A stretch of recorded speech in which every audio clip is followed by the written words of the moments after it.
are the best and most popular backpacker jobs in Australia for working holiday makers. Hey, I'm Claudia from Welcome to Travel, and in this video I'll explain what jobs, industries and locations offer the best opportunities for work if you're coming to Australia on a working holiday visa. We are the backpacker, gap year and working holiday experts here on the ground in Australia, and we also run award-winning tours in both Melbourne and Sydney. A major part of what we do on the tours is helping travellers exactly like you plan the rest of their stay in Australia, and a major part of that is job help. Now, if you haven't already, I highly recommend you watch the previous videos in this series before this one, and especially if you're at the beginning of your working holiday research. So in this video, I'll be covering hospitality, retail and customer service jobs, trades and construction, farm work, mining and FIFO jobs, and at the very end I'll be giving you our best job advice. Let's start with retail, hospitality and general customer service jobs. I've grouped these together as they all operate in a similar way.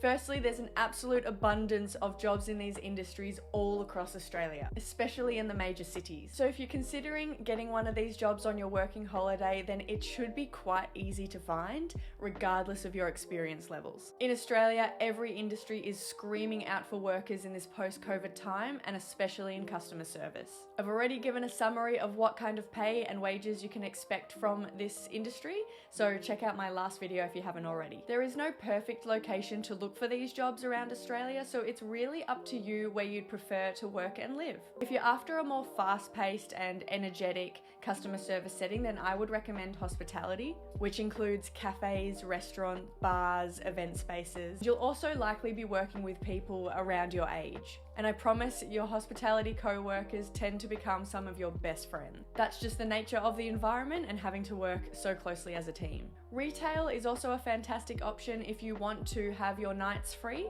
as normal retail hours don't tend to go past 9 p.m. on a Thursday and Friday night in the major cities. So in a smaller town, it'll generally be up to about 5 or 6 p.m. A major tip I will give you is to not try and apply for these jobs until you're physically in the country. Give yourself the best chance of success. I would update your resume, and that's something we of course help with on our tours. I'd be printing off a minimum of about 20 copies. Have a plan of the locations you want to target.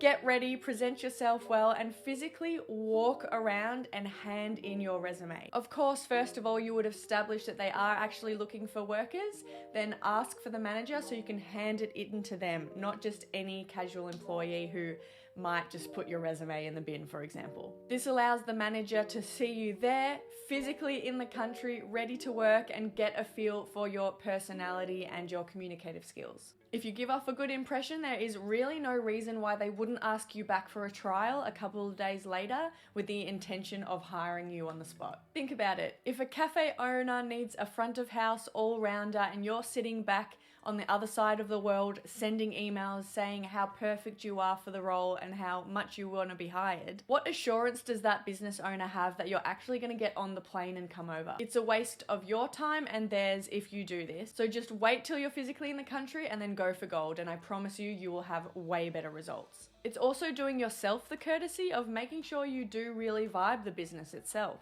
and can picture yourself working there and with these co-workers. How are you supposed to know that through a computer on the other side of the world? I know it's really stressful to move abroad and not have a job lined up, but in retail, hospitality and customer service jobs, it's unrealistic to think you can do this, so you have to adjust your expectations here. And it's also all part of the fun, not knowing what lies ahead. Now for retail, you do not need any specific qualifications or certifications to get a job. But in a hospitality setting, if you are physically going to be serving alcohol, you do need what's called an RSA, which stands for a Responsible Service of Alcohol certification. These do vary depending on the state that you're in, so don't rush and get one for the state of Victoria, for example, if you end up staying in Sydney and getting a job in New South Wales. So I would wait until you get offered a job and know for sure that the business does require it. Then you can simply just book yourself in the next day and get it. But an RSA is not required for for non-alcohol service venues. So if you get a job at a cafe that has no liquor license and you're not serving alcoholic drinks, then you will not need one. Another qualification that you might come across as being needed is called an RSG, or a Responsible Service of Gambling, and this of course is at a venue where there is gambling involved, like a casino. Now on to construction and trades. Jobs in the construction industry do pay quite well, but as a result you do need to be either fully qualified or have the required certifications to be considered for the job. We have actually had many travellers come over who were qualified, and once they were able to transfer their qualifications to be recognised by Australian standards, it was relatively easy to get a job because they had this experience. The 6 months rule does not tend to be a blocker, as there are so many jobs available in this industry across Australia. In fact, we currently have a nationwide trade shortage. The major challenge, however, is the time that it takes to have your qualifications recognised by Australian standards. So this is definitely something to consider. General construction will be the easiest role to get on a working holiday, as it eliminates the need for more specialised qualifications. What you will need, however, is what is called a white card, or a construction induction. This is the general health and safety certificate for the trades industry. It does vary state by state, so similar to the RSA for hospitality, wait until you actually get a job and know which state you will be working in. The price varies from about 60 to 140 Australian dollars to get a white card, but you will make that back easily within a day because the pay wages are so great in this industry. Having a driver's license is not essential, but it's incredibly beneficial, and you will be asked this in an interview. Because as the nature of this industry, you will probably be required to drive to a number of different job sites. Now, something to note is your driver's license is only going to be recognised in Australia if it is in English. If it isn't, then I would highly recommend you apply for an international driver's license before you come to Australia and have it translated. I would also be doing this anyway, so you make it easier for yourself to rent cars so you can travel around Australia. If you are going for an A-grade position, say you're an electrician, these are the kind of roles where you will need to transfer over all of your qualifications. More often than not, they will expect that you have your own tools available as well. If your ultimate goal is to become sponsored and relocate to Australia and continue your career in the trades industry, then all the time it takes to set yourself up might actually be very worth it. But if you are just coming over to do a combination of work and travel while on your working holiday, then this might not be worth your time. And I would be looking into the basic construction work that just requires a white card. I recommend checking out these labour hire company websites to get a feel for the industry and see what jobs are currently available. Now on to the ever popular farm work jobs. In my previous videos, I have already explained why you would need to do a farm work job and to get your 88 days to be eligible for a second year in the country. So definitely check out those videos before this one. I would also recommend reading the blog I have linked in the description below called 88 Days of Regional Work in Australia. Now let's start with the logistics. 88 days of farm work may sound a little daunting, but luckily there are a few small loopholes to help you along the way. Now, if you work 5 days a week at full-time hours, so that is 38 hours in Australia, then they will actually sign you off for the whole 7 days in that week. So even though you're physically working 5 days in a week, you will get ticked off for 7 days out of your 88 days. Unfortunately, it does mean that if you lose a day of work that week due to illness or whatever it may be, they will then only tick you off for the days that you physically work. So with this in mind, it is a good idea to leave yourself plenty of time in your first year to complete your 88 days. Do not leave it to the final 3 months on your first year visa. So as mentioned in some of my previous videos on how to structure your working holiday, we recommend you get your farm work done within the first 6 months of your first year in the country. Now, there is no right time to find farm work in Australia, as it is such a huge continent with many climates and seasons. Farm work is seasonal and dependent on weather conditions. So some of the fruit will grow in more tropical climates up north and the others in cooler temperatures down south. Meaning where you will find apples, you will probably not find mangoes, as they rely on completely different climates. So it's really great to know the seasons so you can plan which part of the country to be in at that time of year. If you know roughly when you'd like to do your farm work and want to find out more about the fruit picking seasons and where they are, I have linked the harvest guide for the whole country in the description below. So have a really good read through of that. Your next step would be to call the working hostels in the area where you know the fruit picking is. So if I am a farmer, the first place I'm going to look for workers is the working hostel. There would be no point me writing up a job advert and posting it online when I could just ask the local hostel in town that is full of workers ready to go. This means the working hostels usually have a great relationship with the farms in the area, and they exist purely because of farm work visas like the working holiday. They should be incredibly helpful and be honest with you, because to them, you're 3 months rent. Now, when you do call the working hostels, I would be asking them the following questions. If you do happen to speak directly to a farmer, I would ask them this. Your next step would be to get to the town. This is the absolute key bit of advice, and I cannot stress this enough. I know it can feel strange to move hours into a town where you do not have work officially lined up yet, but while it may feel the opposite of anything you've ever done in your life before, it's something you need to do. Go to the town physically. The farmers are going to the working hostels to find their workers, so if you are not in one, you will miss out on the job. You need to get yourself to the area where the farm work jobs are and be in the thick of it. This will give yourself the best chance of landing work. There's also that flip side again of the farmers simply just don't want to be let down when you don't arrive as you promised. Imagine a scenario where you're sitting in Melbourne and you're speaking to a farmer on the Wednesday and he says the job can start on the Monday. The pay is $25 an hour and you've promised him that you'll be getting to Mildura, which is in rural Victoria, by about 9 a.m. on Saturday morning.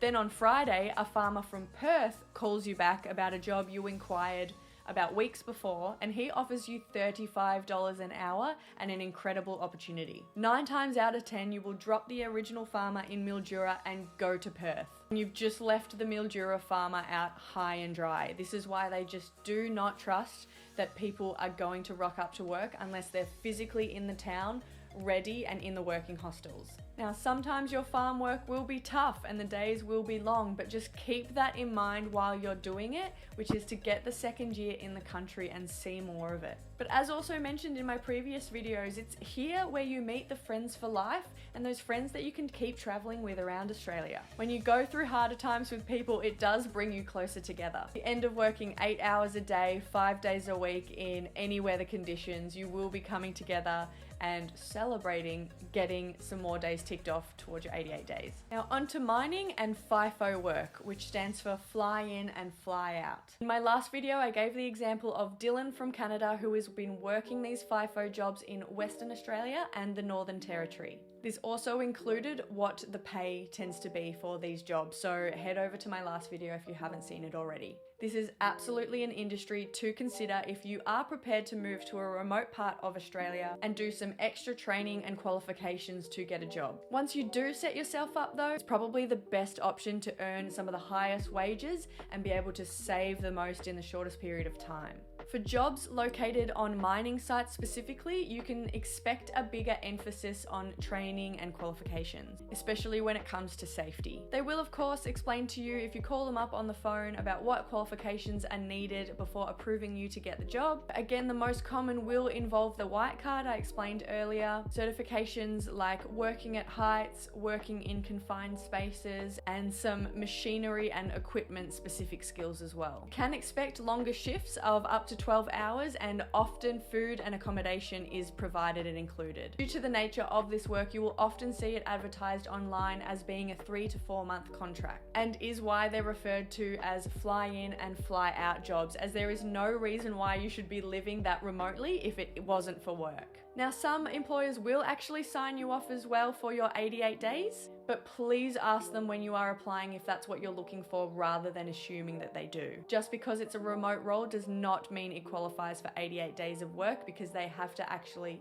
have the capacity as a business to sign working holiday makers off. So if you want to learn more about FIFO jobs, head to this website. Now on to some general advice about finding work in Australia. I would firstly say that you should have an idea about what industries and jobs you are most interested in first, rather than trying to target all the industries I've just mentioned in this video. It does help to know how you want to be structuring your working holiday, so you can decide roughly how long you can commit to a job and when.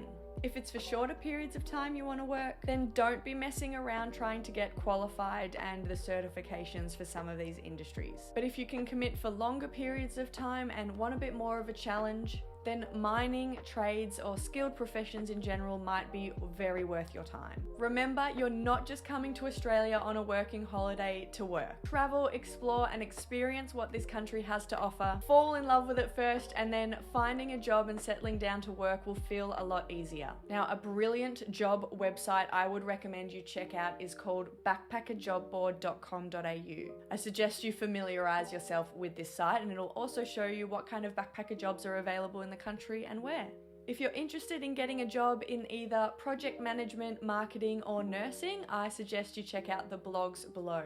These share the experiences of our own travellers who are young professionals who came to Australia, so it might give you some really useful insight. A tip that seems insignificant but really isn't is to always follow up call about 1 or 2 days after you've applied for a job, and of course if you're interested in it. I know it can be nerve-wracking and uncomfortable to do this, but it really does go a long way, as it does put your name at the top of the recruitment list to be considered, and it shows that you are interested and truly care. Another bit of advice I would say is never assume that the work ethic expected in jobs in Australia is less than in your home country, just because the way we live and our lifestyle and the way we communicate is very laid back and relaxed. I know we have a very chilled out culture, but when it comes to work, and especially if you're earning good money with the high minimum wage we do have here, it's still very much expected that you work hard. And my final tip for those of you who will be applying for retail or hospitality jobs, think about the timing of when you physically walk into the store or the restaurant. So don't be walking into a busy Melbourne restaurant at 7 p.m. on a Saturday night because they're in the peak of their busy service, and that would just show that you have no common sense for the industry. And similarly for retail, you want to know when the managers are in so you can actually speak to them face to face, and again, not be talking to just a casual employee who makes no recruitment decisions. And typically in retail in Australia, the managers work a Tuesday to Saturday roster. So anytime in the morning on those days before the lunch break, I would say is the very ideal time to be applying and handing in your resume. Okay guys, that's a wrap for another video. I hope you found this one useful, and don't forget to drop any questions that you do have in the comments section, and especially if you want to know more about specific jobs and industries that I didn't cover in this one. Remember, this is episode 4 of an entire working holiday series, which is designed to be watched from the beginning to help you with your research from start to finish. We'll be posting a new episode every Sunday night at 6 p.m. Australian time. Our next video is all about meeting people abroad, so stay tuned for that one, and thank you again for joining me.